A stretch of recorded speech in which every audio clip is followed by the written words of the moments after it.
Funding for This Is Nashville comes from you, our listeners, and Music City Prep Clinic, Nashville-based provider for PrEP and offering comprehensive sexual health services in an environment designed to be safe, professional, and shame-free. Learn more at musiccityprep.org.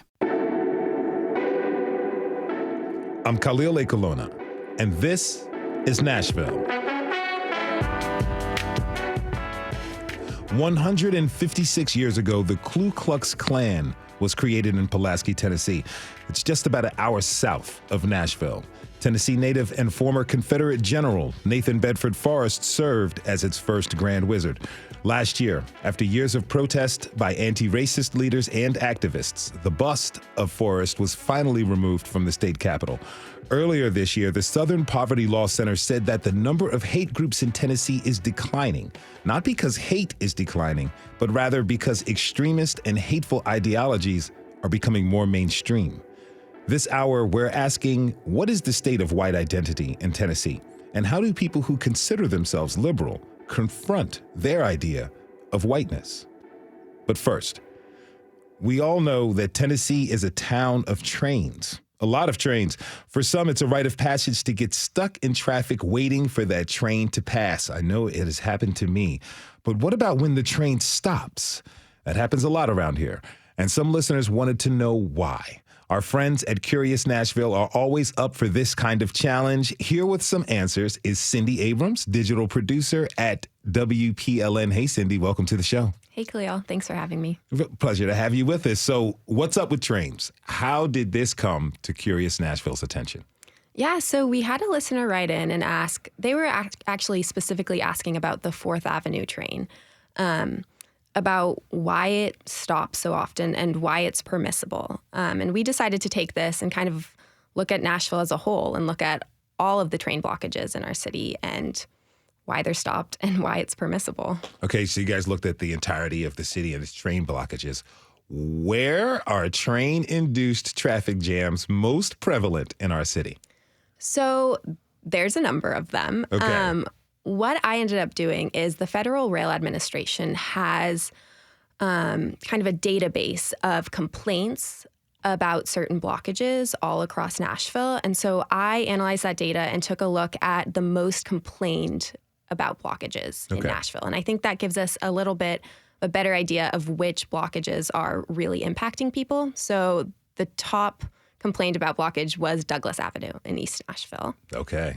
The top 5, we've got Sadler Avenue, Delmas Avenue, Elm Hill Pike, and 4th Avenue South. So East Nashville and South Nashville. All right. So you spoke with Santiago Quintero, who lives in East Nashville and often who has to drive Douglas Avenue to get to work. Let's listen. I found out just by trial and error that more often than not, the street is blocked by the train. And it doesn't seem to have a pattern. It can be at midnight, or it can be at 3 p.m., or it can be for 5 minutes, or it can be for 4 hours. There's no way to predict whether it's going to be blocked or not. So let's find Santiago some relief. Where did you go first to find some answers? So I actually met Santiago through a Facebook page called Is a Train Blocking Douglas. Okay. So that's what it's called. Kind of started at the source of people being frustrated. And from there, I went and I got some answers from the Metropolitan Planning Organization. A freight expert there named Max Baker helped me understand why these blockages were happening. So he is with the city. That's the department that handles all of these train dilemmas, correct? Correct. Now, if you don't have the chance to turn your car around and leave, one can find themselves waiting in front of the train for hours before it actually moves. Here's Santiago again, talking about the time he could have been stuck in front of a train for the entirety of his shift at work. By the time I made it to the front, the train was still standing still. Then I left.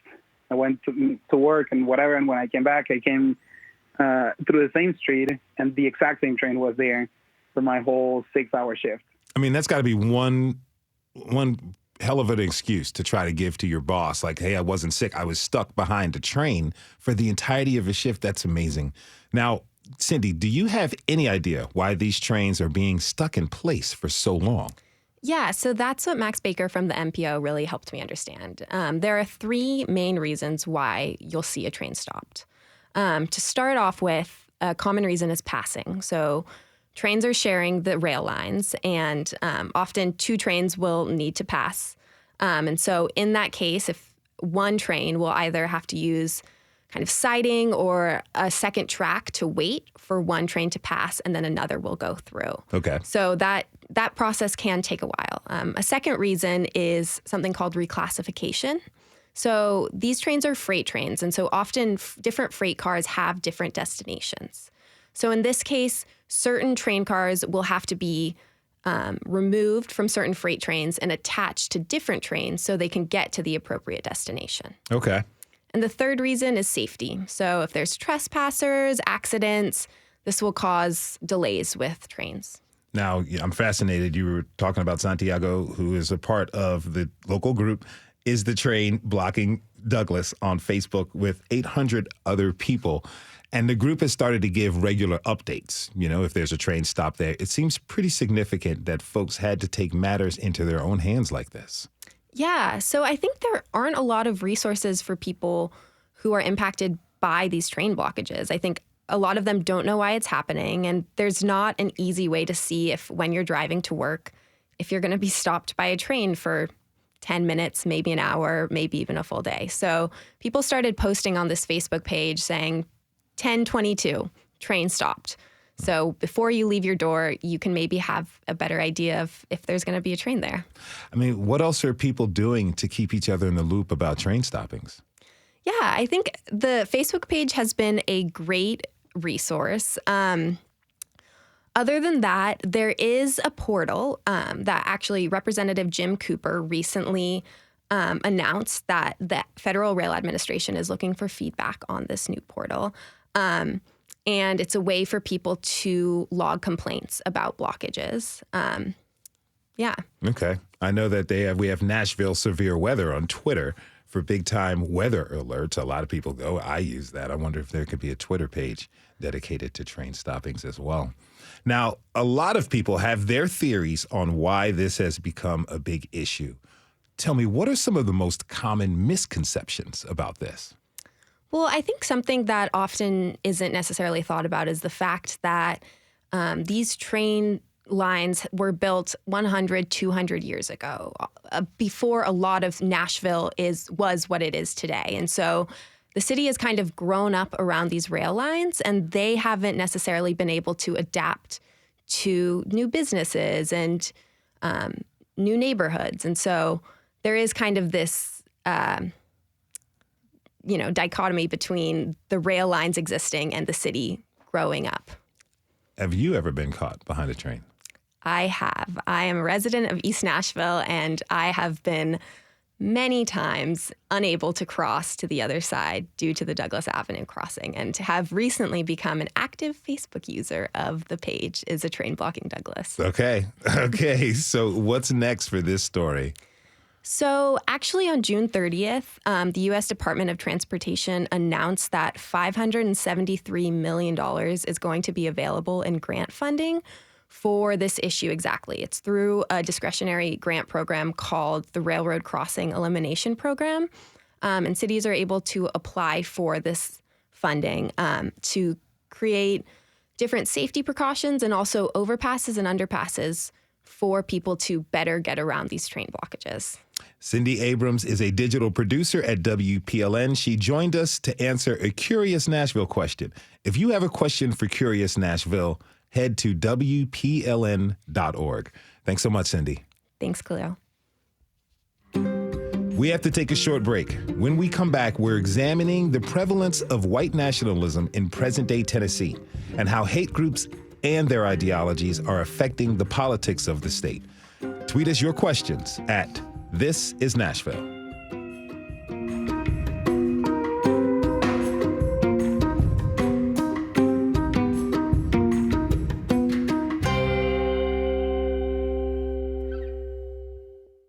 Funding for This is Nashville comes from you, our listeners, and Music City Prep Clinic, Nashville-based provider for PrEP and offering comprehensive sexual health services in an environment designed to be safe, professional, and shame-free.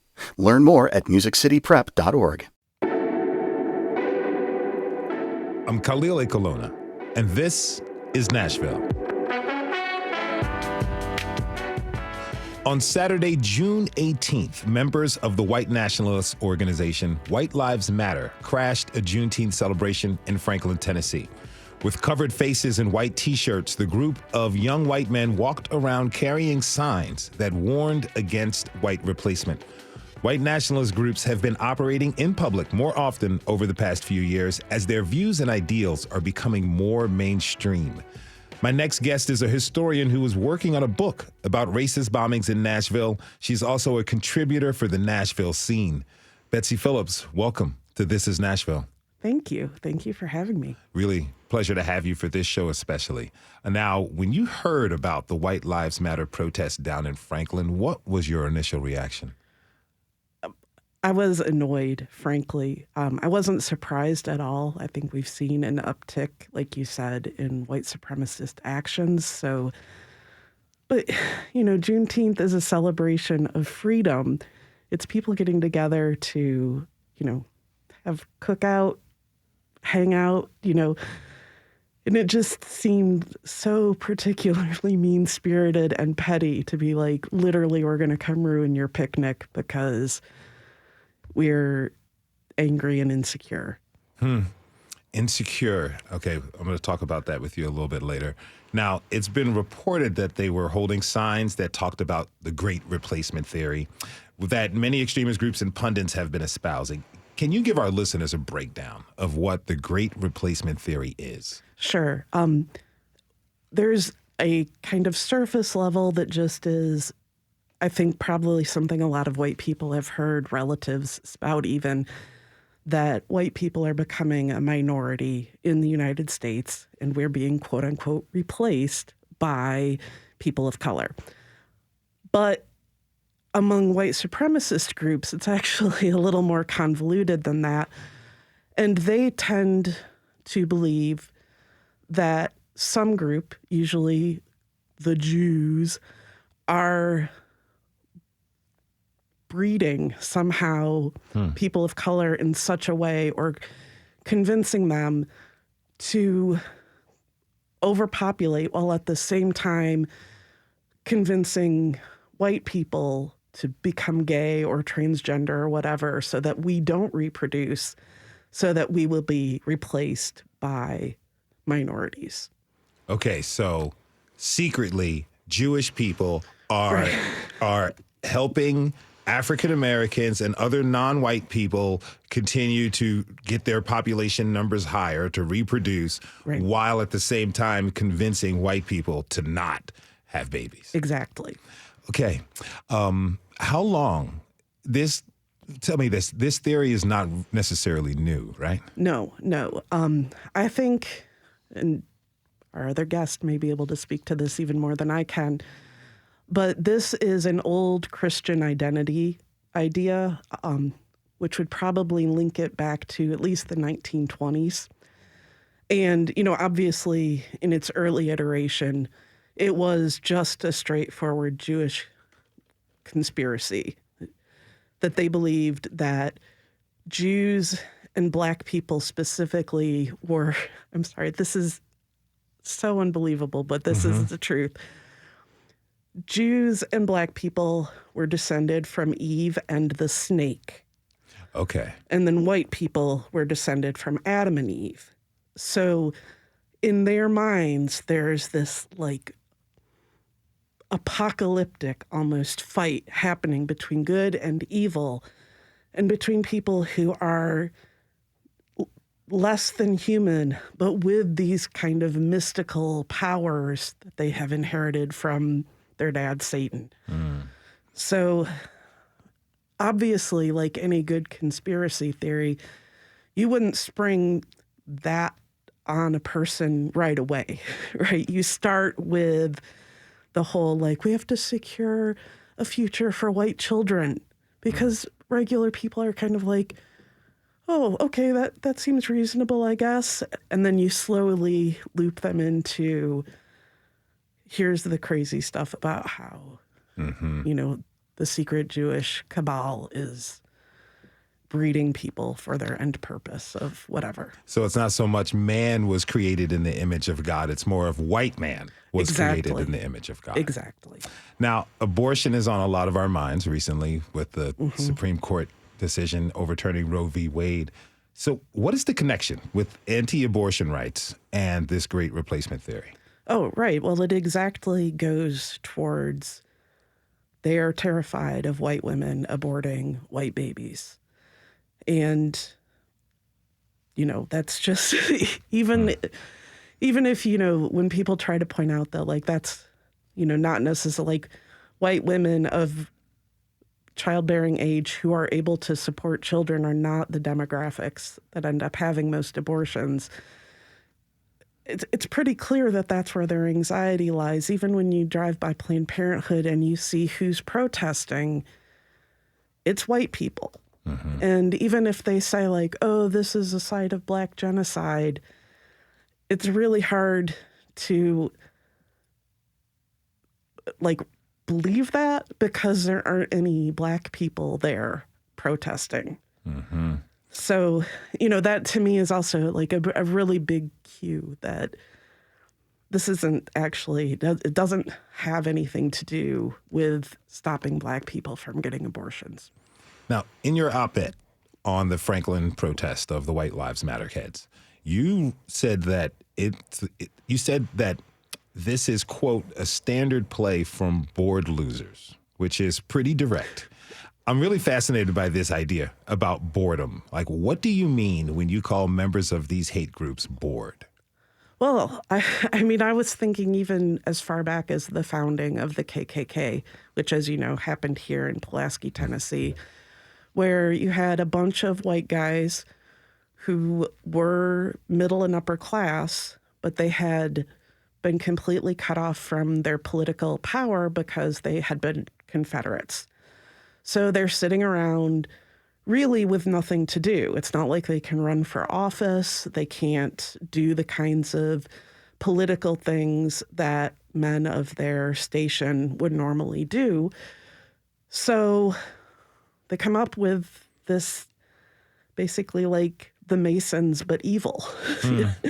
And I think that is clearly kind of an ongoing thing that we see in these white supremacist groups, is that it is made up of people who really are looking for something to do that gives their life purpose, that makes them feel like what they're doing is meaningful.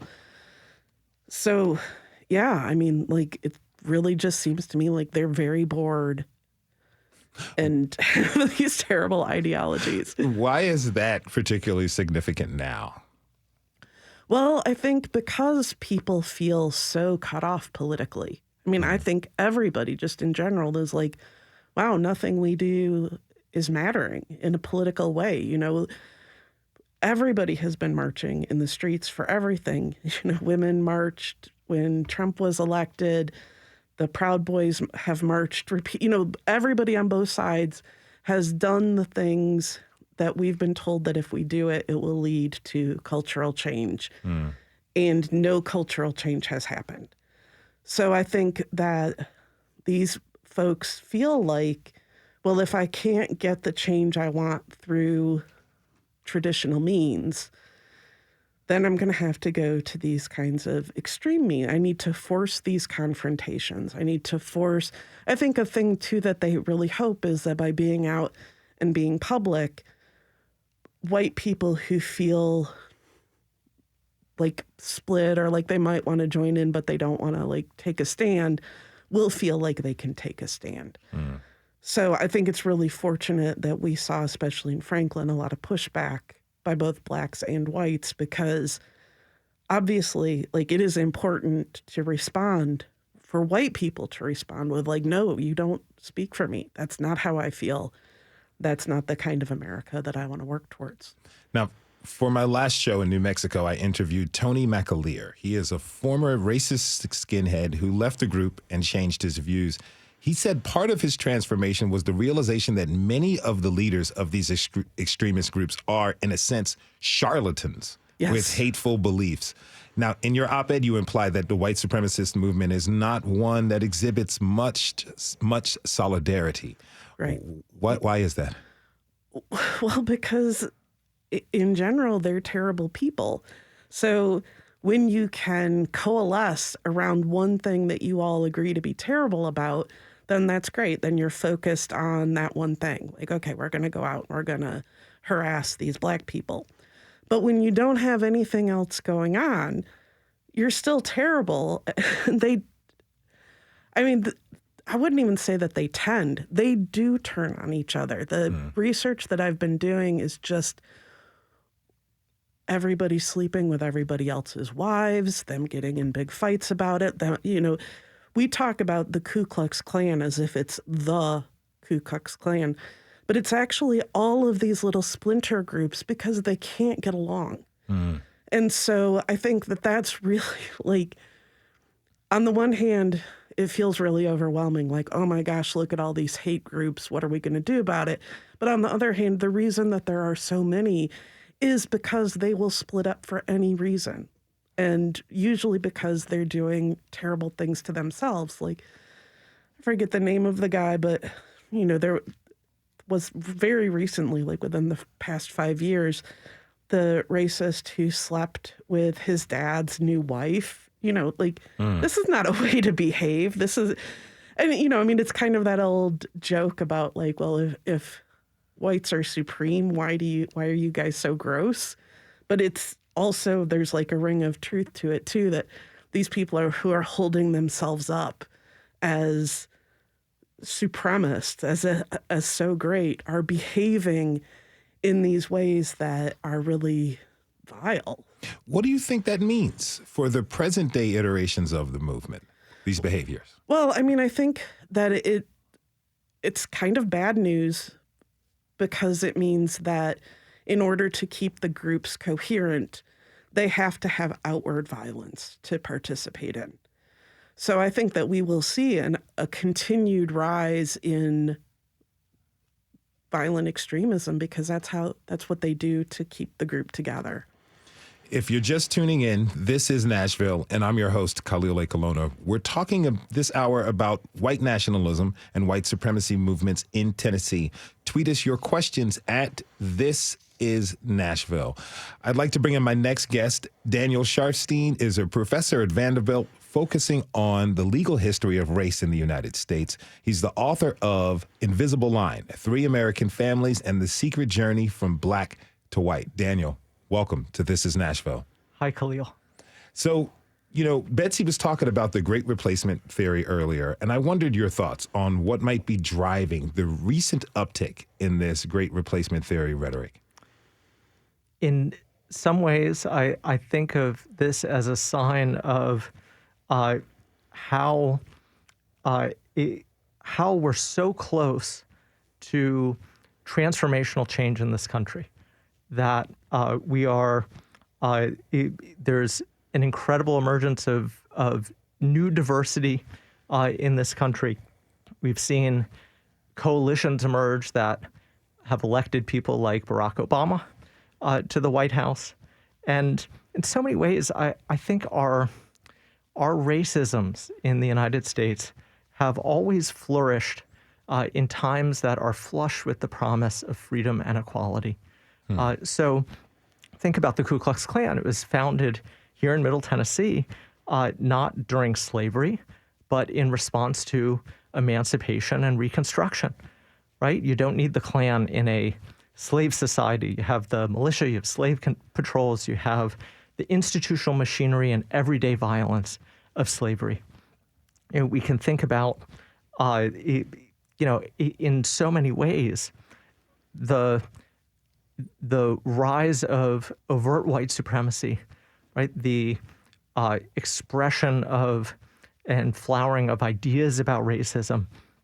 They're all about how to reproduce and perpetuate hierarchies, first in the absence of slavery, then in the absence of segregation, right? So, we think about the Confederate flag, and, it comes into its own and really it is redeployed, right? Has this new life during the civil rights era, right? It's not something that is waived for 100 years. It kind of goes away and then it comes back, right? And it comes back at a time when it seems like the traditional racial hierarchies of Jim Crow are going to be overturned.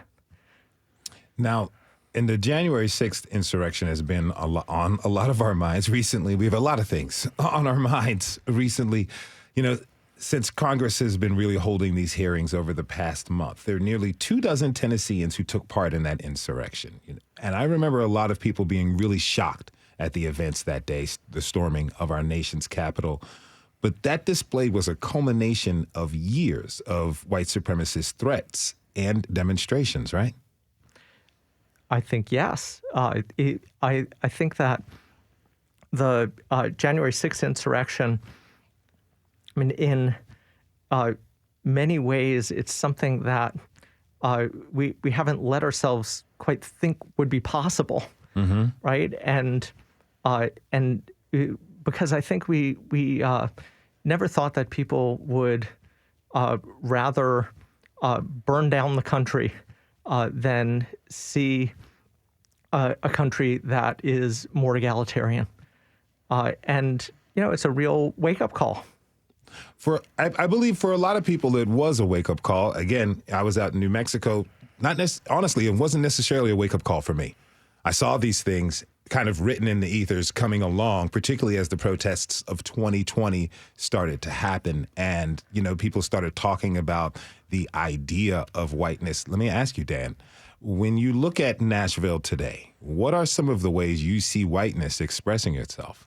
Yeah, I think that there's plenty that's obvious, right? It's not just white supremacists marching. It's not just the Williamson County School Board meeting being overrun by parents in a froth over critical race theory, right? Never mind that it's not what's taught in schools or that it's just a catch-all for any honest instruction about slavery, segregation, civil rights. It's about the state legislature's teaching ban, right, that stunts our children's history educations. It's about the ordeal of getting rid of the Nathan Bedford Forrest bust in the Capitol, right? This maze of historical commissions that are there to protect a bust that had been in the Capitol since that venerable year of 1978, right? And we can see it in redistricting, right, this year, which just took a hatchet to Nashville's black vote, you know, alongside state policies of disfranchisement, all the fake concern about voter fraud, right? There's all kinds of ways it's very visible. And then there are the ways it's less visible. So on a scorching hot day like today, it would be great if we had public swimming pools, right? Outdoor pools. I would have loved to have been able to walk up the street from my house and go to the pool in Centennial Park, right? And there used to be one, but rather than integrate it in the 60s, the city literally buried the pool. We can see it at kind of an infrastructural level with city-county consolidation, right? Something that happened in the early 60s where, you know, in many ways it was very good for Nashville, but in other ways it also occasioned just a massive dilution of black votes. You know, we'd have a black mayor of Nashville, but for city-county consolidation. Think about how that drove investment in schools in our ring suburbs, right? Placed the burden of desegregation overwhelmingly on black families, even as white families felt so victimized by integration. We can see it in our transit policies. We can see it in our affordable housing policies or lack thereof, freeway building and urban renewal, right? Jefferson Street and 65. And it's not just Jefferson Street. It's Hell's Half Acre, the whole backside of Capitol Hill leading through the farmers market was a black neighborhood. It's erased. I was doing some research involving the Works Progress Administration slave narratives from the 1930s, interviews with people who had survived slavery, who were in their 80s, and they list the addresses of all the informants. and I plotted them on a map for Nashville. And so many of, they kind of map along Nashville's traditional Black neighborhoods, post-Civil War neighborhoods. So many of them don't exist, right? There's so many places that have been wiped out by not just the 40 going through Jefferson Street, but also the destruction of Hell's Half Acre, urban renewal, and the 65, right, going through, what used to be the Bass Street neighborhood. Yeah. A question, Nashville tends to, I've only lived here 9 months, but Nashville gives the impression that its problems with racism aren't as bad as the rest of the state or the rest of the country, for that matter. But I've been talking with people who don't believe that to be true. So I'm going to ask, how has Nashville's inability to honestly address its history, how has that contributed to the current environment of hateful ideology? Yeah, I think we live in a city that is constantly knocking things down and building new things on top of it, just burying what's there.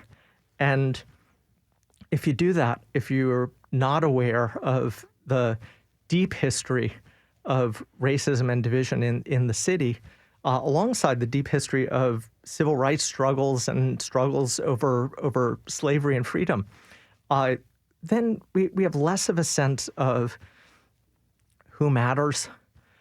We have less of a sense of who our policies should serve, right? Who counts as a Nashvilleian, and who belongs. Betsy, I see you nodding your head. Well, I was also just thinking that you can see it in the way that Nashville sets us up as in opposition to Memphis, with Memphis as, a Black city with all these crime problems and, just that even that they're not really Tennessee, whereas we are a quintessential Tennessee city. But really, when you consider the ways that the state legislature focuses primarily on Nashville and Memphis, we should be working together. We should be a coalition of the two largest populated cities. We should be lobbying together on things. We should be working together on things. And yet, wanting to distance ourselves from the quote-unquote Black city continues to harm both cities. And it's, they're our natural ally. Now, Dr. Sophie Bjork-James is a professor at Vanderbilt University who studies white nationalism. She wasn't able to join us today, but we caught up with her on Friday. She says that the internet has played a particular role in growing and shaping the white supremacist movements we see today. Let's listen. What these visionary white supremacists did is figured out how to spread their message as far as possible on the internet, and go into every single space, as particularly young men are congregating. Then they can use those spaces and the algorithms of these social media companies to spread very extreme messages into bigger and bigger audiences.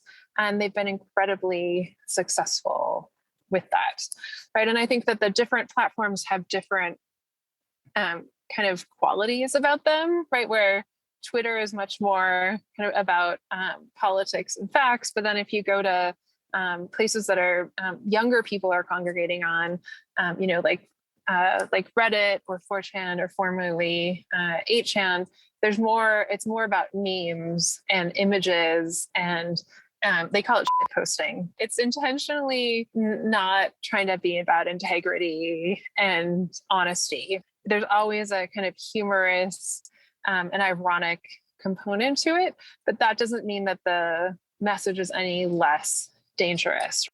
What happens in these different online spaces is that, avowed white nationalists who will spend time on Reddit forums or Discord forums where, maybe it's not even a political community, maybe it's a community of young gamers, but we'll go to those sites and spread content, about, maybe they start off with, like misogynist or like anti-female content or anti-immigrant content, and then we'll eventually try to spread conspiracies about anti-Semitism and like the great, what is called the replacement theory, right? That there's an explicit campaign by Jews and people of color to try to replace white people in the United States and Europe. And it's been very successful at radicalizing, especially young men, to commit violence. Now, Daniel, you've also been tracking these movements, right?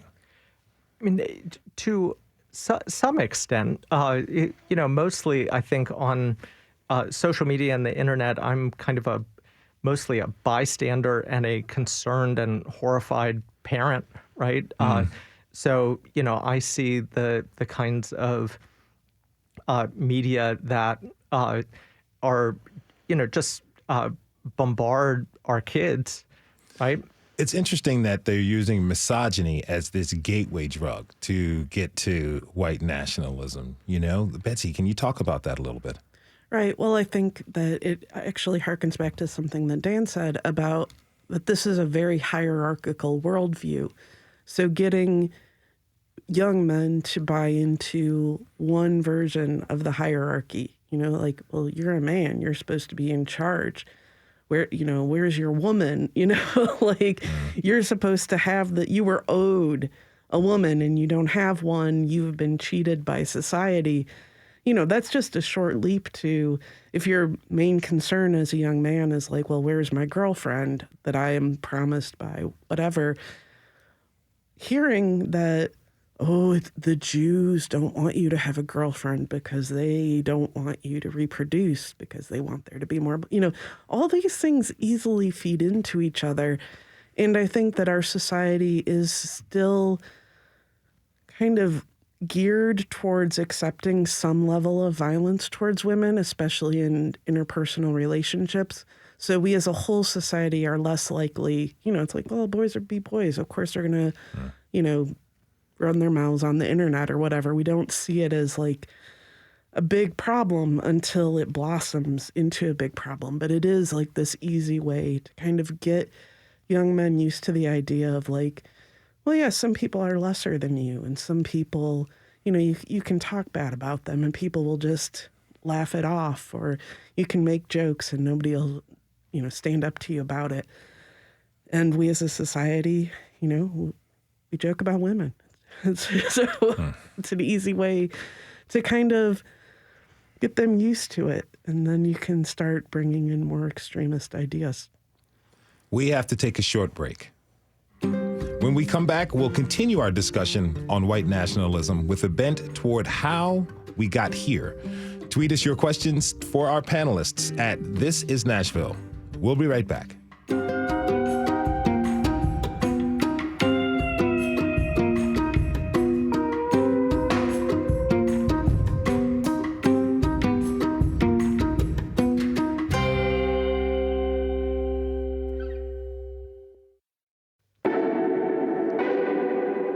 I'm Khalil Ecolona, and this is Nashville. We've been talking this hour about white supremacy culture and how it's shown up in our state recently. Now let's reach back further into our state's history and explore how white identity has evolved over time.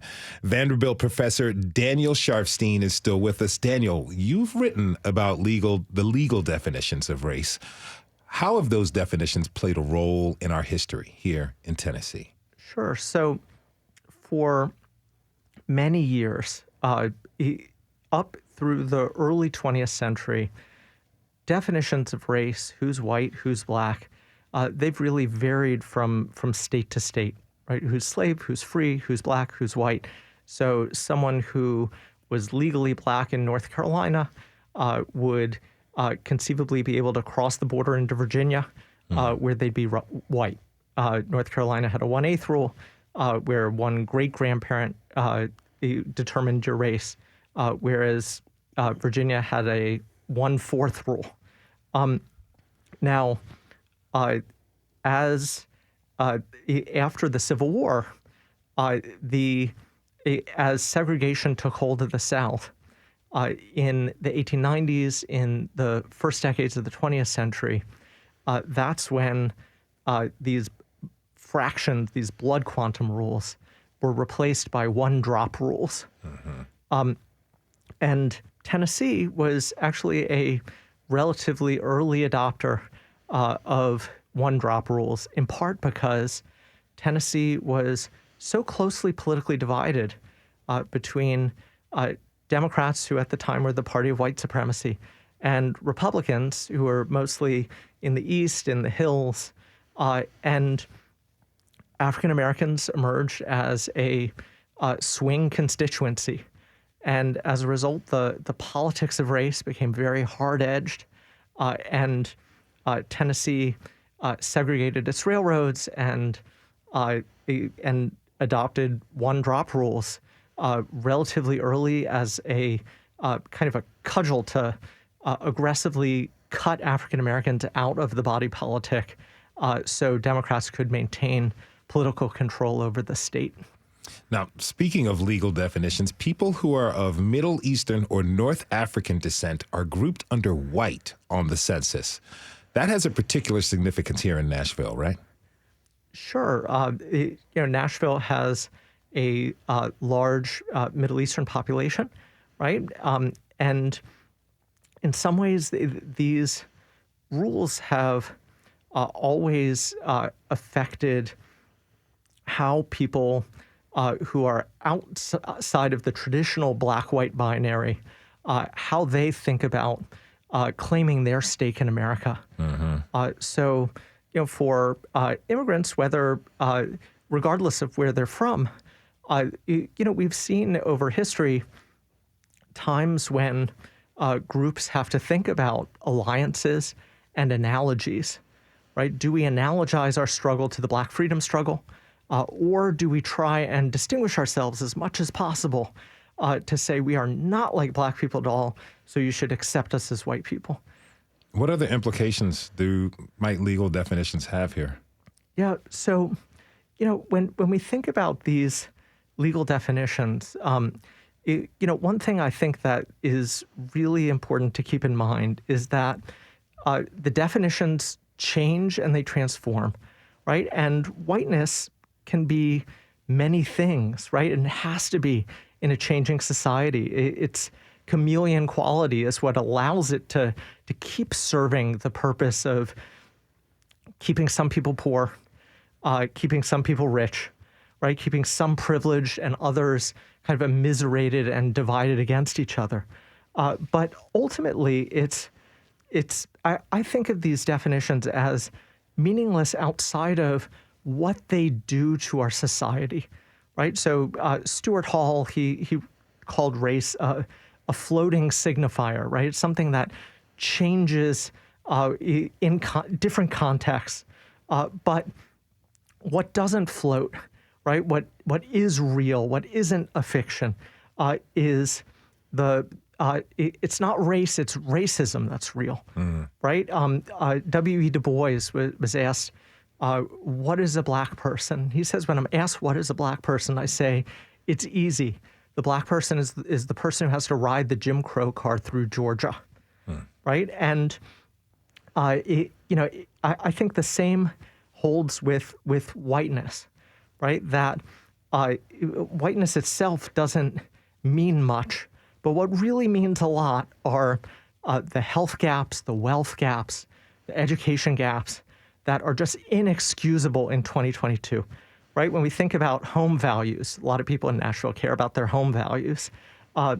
We can read stories about how Black homeowners have realtors come through their house, give them an appraisal, right? And then they take every identifying piece of art off the wall, right? Take their family pictures down, and someone else will come through and think it's a white-owned house and give it a much higher value, right? So we think about who gets to realize the American dream, right? Whose homes get to appreciate and whose homes get devalued and polluted by factories and dumps and gas pipelines, right? Like what we saw in Boxtown in Memphis, right? When we think about whose votes are diluted, right? And whose votes are boosted and magnified out of proportion, right? It's how we perceive police, right? In our everyday interactions with police, and who gets taxed and burdened by intergenerational trauma.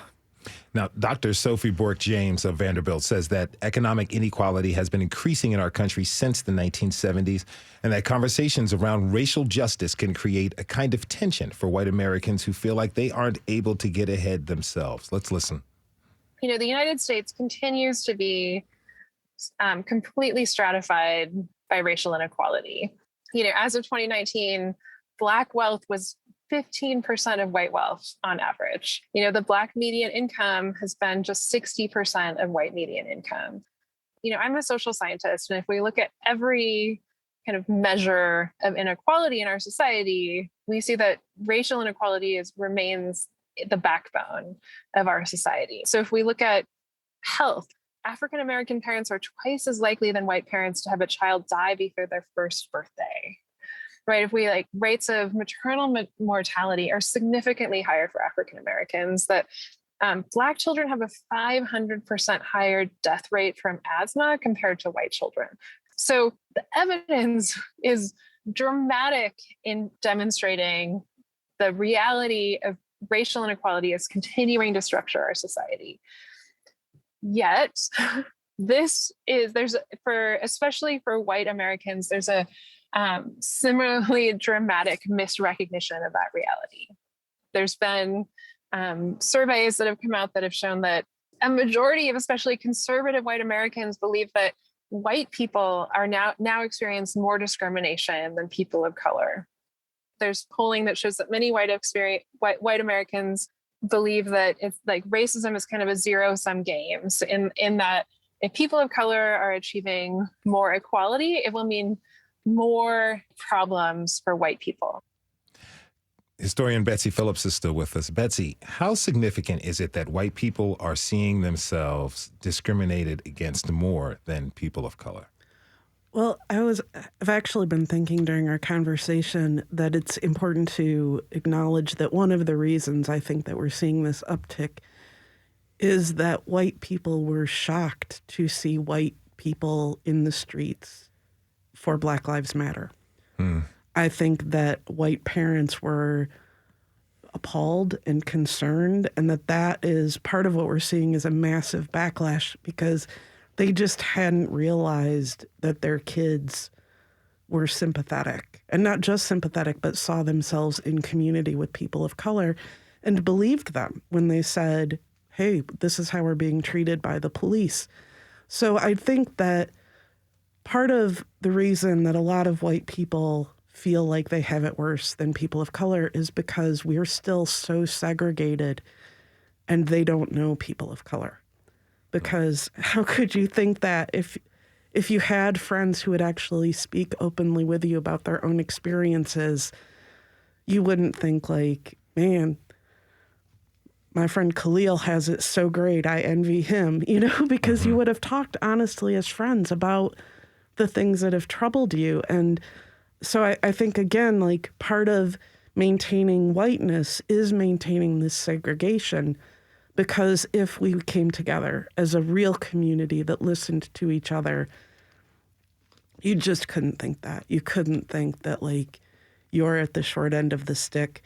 A lot of us are at the short ends of many sticks, but it's not because a few Black people are able to get an NFL contract or something. It's because the system doesn't work for any of us. Now, Daniel mentioned that we see moments like this, like the rise of the KKK, its resurgence at very pinpointed times where the country is making a cultural shift and a cultural change. Where do you see us going? Well, I really would hope that white people who have been in community with people of color would continue that. I think that is just so vital to not let this kind of hysteria about whiteness cause us to pull back from these difficult conversations and from being in, real relationship and caring relationships with each other, even if it means hearing hard things about our own behavior and stupid things that we've done. It's the only way forward is together. It's the only way. Otherwise, we're just going to continue to be a terrified society that hurts each other all the time. And we just can't work as a country that way. It can't go forward this way. Daniel, 30 seconds. I think that as we as we move forward, the key is not to give in to despair. We see white supremacists marching. It doesn't mean that we've lost, right? That the forces of equity, that the forces of humanity have lost. In fact, it shows how close we are to really seeing positive change in this country. That is Vanderbilt professor Daniel Sharfstein. He was joined by historian Betsy Phillips. Thank you both for coming on to the show and having this conversation. I hope we can have another one soon. We want to thank everyone who tuned in this hour. This is Nashville is a production of WPLN News and Nashville Public Radio.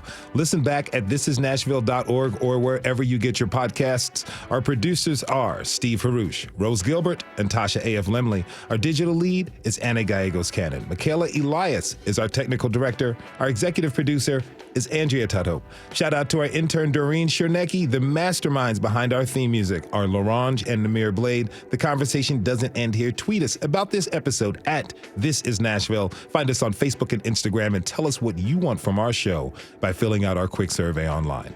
This is Nashville. I'm Khalil Ekulona. We'll see you tomorrow, everybody. And be good to each other.